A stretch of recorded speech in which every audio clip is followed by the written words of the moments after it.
Hello everyone.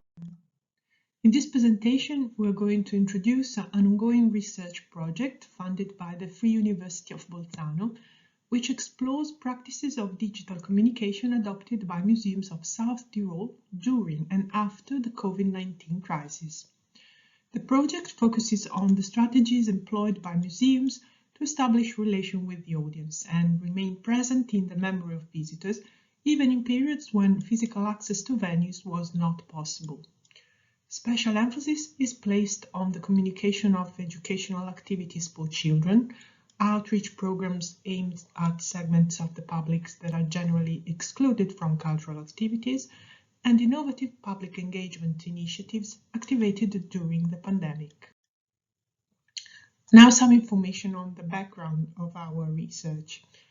South Tyrol is a northern Italian province sharing its borders with Austria and Switzerland, characterized by an eventful history of interethnic cohabitation. According to the last census, German speakers constitute almost 70% of the total population, while the rest of the inhabitants are Italian and Ladin speakers. Of course, there are historical reasons for the coexistence of these three groups. From the 14th to the 20th century, South Tyrol belonged to the Habsburg Empire, which has always been characterized by ethnic and linguistic diversity. In the years of fascism, between 1922 and 1943, the government tried to Italianize the territory with severe forms of cultural repression, while during the German occupation between 1943 and 1945, the power relationships were reversed, with Germans playing the part of the oppressors. At the end of the Second World War, Austria and Italy agreed on the self-government for South Tyrol, and eventually in 1972, the Statute of Autonomy granted rights and freedoms to the province of South Tyrol, allowing it to protect its linguistic minorities. The multiple identities of South Tyrol are reflected in the richness of its cultural heritage. This, combined with the landscape, has been the basis for tourism development. In South Tyrol, tourism activities generate up to 30% of the GDP. Furthermore, the region is characterized by a large concentration of museums. The province of Bolzano officially lists 155 museums. That is one about every 3,400 inhabitants. This ratio is 4 times the number of museums per capita in Italy, where according to Istat, the cultural heritage boasts almost 5,000 museums. That is approximately 1 every 12,000 inhabitants. Coming to the methodologies of our research, the study is qualitative in focus and relies on a combined methodology which draws on ethnography, sociolinguistics, and discourse analysis. First, South Tyrolian museums have been grouped into thematic clusters. Then, preliminary statistics of digital media and languages in use have been collected. For instance, how many have a dedicated website, how many have social media accounts, which languages are used on these platforms, and so on. Presently, we are at stage 3, that is, where we are gathering information on the museum activities during and after the pandemic phases through semi-structured interviews. In the following stages of the project, we will collect representative textual samples of digital communication, and we will carry out a linguistic analysis drawing on discourse analysis techniques. Eventually, the outcomes of the analysis will be integrated and disseminated to the public. As a first step, the museums featuring in the official list provided in the province of Bolzano's website were categorized on the basis of their topic. After examining each individual museum in the list and evaluating its characteristics on the basis of the description offered on the related web pages, 9 main thematic categories were derived: archaeology, architecture, contemporary art, sacred art, local culture and history, ethnography, mountains, nature, and techniques. Some museums, of course, fall into more than one category, yet the most significant cluster is that of museums specialized in local culture and history, which represent 17% of the whole. These are followed by the thematic clusters of sacred art and ethnography, each accounting for 15% of the total, then by contemporary art, 14%, techniques, 12%, nature, and mountains. At the bottom of the list are archaeology and architecture. Considering the affinity between the mountains and nature clusters, even in the specificity of the single museums belonging to each of these clusters, and if we add up the respective percentages, a total of 18% is obtained. This confirms that the landscape of South Tyrol is the main tourist cultural asset, also with regard to the thematic distribution of museums. When analyzing the online presence of museums, the first striking aspect is that less than 60% of the museums rely on a dedicated website, and about 50% on social network sites, being Facebook the most used. This result does not match with some recent general statistics on the use of digital technologies by Italian museums. According to a recent survey carried out by the Polytechnic University of Milan, 95% of Italian museums have a website and 83% have an official account on social networks, being Instagram the most used. The scenario of South Tyrolean museums, as identified by our study, seems closer to that described by another survey carried out by Leoni and Cristofaro on Italian small museums. According to this second study, which has however been carried out before the pandemic, less than 50% have a museum website and a social media account. Before exploring the main themes emerged from the interviews conducted so far, the evolution of Italy's national restrictions must be taken into consideration. The first national lockdown began on the 9th of March of 2020, lasting until the 4th of May of 2020, while museums were allowed to reopen only on the 18th of May. Safety regulations concerning the number of visitors and social distancing measures were put into force to limit the spread of the disease. However, with the increase of COVID cases between October and November 2020, a system based on the incidence of cases and the potential risk of contracting the virus was introduced, eventually leading to a national lockdown which lasted until late April 2021. After that, previously introduced safety measures and regulations remained in place, while also being enhanced by the European Digital COVID Certificate, which had been necessary to access the museum and to work inside them until the 1st of April 2022. It is important to draw attention towards the evolution of the pandemic, as each period was experienced differently both from the museums as well as their audience. Up to now, 6 interviews have been carried out, yielding some common themes among the museums, despite the difference in terms of size and digital reach.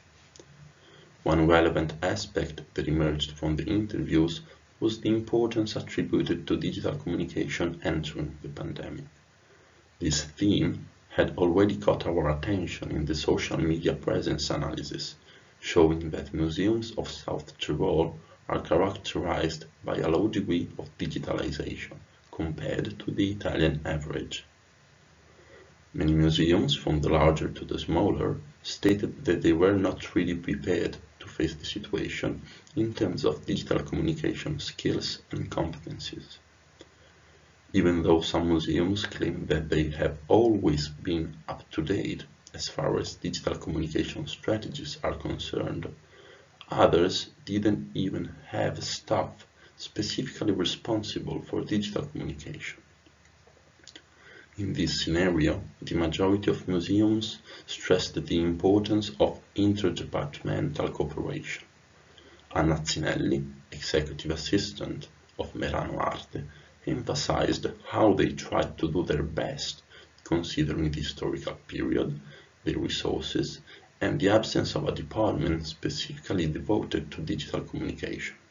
However, those museums which already had some long-established digital practices found it easier to move their activities online, especially during the first national closure. As they were accessible only through the digital domain, South Tyrol museums tried to pursue two distinct goals. On the one hand, they wanted to stay in contact with their online audience during the periods of closure, while, on the other, they made an effort to convert the online audience into in-presence visitors as soon as a safe visit of the museums was possible. That's what David Gruber, director of Museo delle Scienze Naturali dell'Alto Adige, pointed out during the interview, claiming that the main goal remained that of getting visitors back to the museum. In order to pursue these goals, museums have exponentially improved their digital offers from the first lockdown to the second, organizing more structured online formats based on what they learned about audience engagement during the previous period of closure. The same approach was applied to school and kid programs, offering them the possibility to join an online experience, but with the hope of attracting them back as soon as possible. Based on that, some museums opted to interrupt the digitalization of activities, while others preferred to offer a hybrid version of their activities during the reopenings.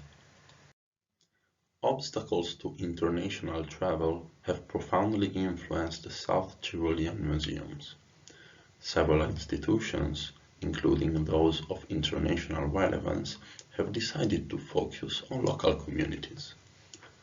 One very interesting example was Museum's appeal to South Tyrolean performative artists during the Here to Stay project. Museum offered them the chance to perform inside its walls and to be broadcasted live on its channels, so that they could take advantage of Museum's international visibility. Conversely, difficulties of cross-border tourism didn't affect smaller museums heavily, as they mainly relied on long-established relationships with local organizations, associations, and schools. If regional communities were given great attention, also the national audience gained importance, as Italian tourists didn't travel cross-border and became one of museum's targets, such as in the case of Merano Arte, which collaborated with art schools from all over Italy. Most museums have taken advantage from this opportunity, not only to expand their digital offers and experiment with new digital communication formats, but also to deeply reconsider their relationship with their audiences. In particular, a shared goal has emerged from the interviews, which is to empower the visitor or the online user to participate more actively in the activities offered by the museum. Thus, in this process of renewal, the digital domain is taking on a role that can in no way replace the experience of being present inside the museum. Rather, it represents an area that needs to be developed with better awareness of its limits as well as of its potential. All museums are looking at this transition towards digitalization as a new normalcy featured by better organized practices while still remaining flexible by outreach programs which are able to involve the local communities as well as dislocated institutions and users, and by the optimization of funds, having experienced that successful project can be developed despite reduced budgets.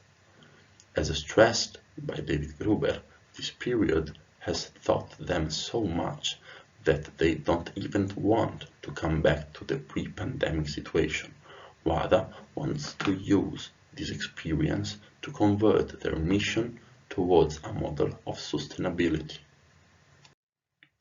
As the ethnographic interview is still in progress, results will probably be integrated with other common themes emerging from upcoming interviews. At the end of that stage, a representative sample of digital texts will be collected in order to carry out a meaningful discursive analysis. Bearing that in mind, some interesting conclusions can be drawn. Museums, in particular smaller ones, faced more struggles in the creation of online events during the first national lockdown compared to the second, which was less of a shock in terms of digital preparedness. Larger museums had already invested more efforts in digital knowledge domain and were able to experiment with different formats. Furthermore, cooperation and flexibility within the museum was fundamental in order to develop online, well-structured projects. The pandemic has apparently revived a spirit of localism with greater pride in local communities, cultural heritage and traditions. Rather than addressing a global audience, South Tyrolean museums seem to nurture their community identity and cultural wealth. Lastly, museums are now contrasting a new normalcy based on a more sustainable planning, a more active and accessible role within their communities, taking advantage of the accelerated process of digitalization prompted by the pandemic. We thank you for your precious attention, and if you have any doubt, we'll be glad to clarify them.